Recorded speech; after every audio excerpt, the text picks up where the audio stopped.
Being good at your job is not strategy. That's just work. If you look at a textbook called, it's by Harvey Coleman and it's called The Pi Model.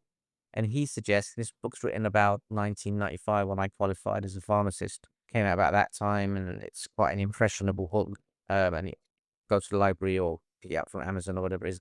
I'll put a link in for it. But it tells you, and there's the picture of the Pi model up here somewhere. I'll put it up here somewhere. That there are three main drivers to advance your career.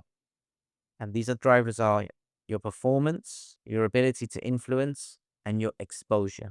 So your performance is doing your job well enough that you deliver results. And that only accounts for about 20% of the drivers for your career. Similar kind of level is the influence that you have in relationships and demonstrating your value in those relationships. I talk to a lot of the coaches that I work with and say, you need to get yourself out there and you need to get your phone filled with people's phone numbers. Because if you need something and someone knows that answer, it's faster just to contact them. I remember once I was in a big team meeting in an organization and someone made a comment and they said that this person said these words. And I thought, that doesn't sound right.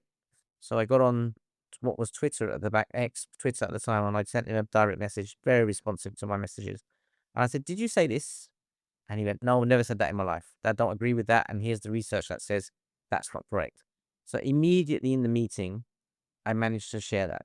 And that's just because of the influence and the networking I had with that person who this person was quoting.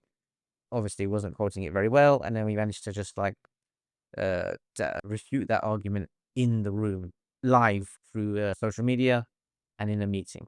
So influence is as equally important as performance. If your performance is this level, your influence has to be this level. You can't have good performance and no influence. You can't be influential and have no performance. That would be awful as well. But if you're this performative and you're working well, you need to be this influential as well. Now, both of those things, you need to make yourself able to deliver, move your career forward. You need to have 60% exposure, 20% performance, 20% influence, 60% exposure, which means you need to have 3 times the exposure compared to your performance at work. Being visible to the right people at the right time. And you can add to that in the right place. You need to be in the right place at the right time with the right people. And if you've done that, the exposure you get there is going to be worth 3 times as much as your performance.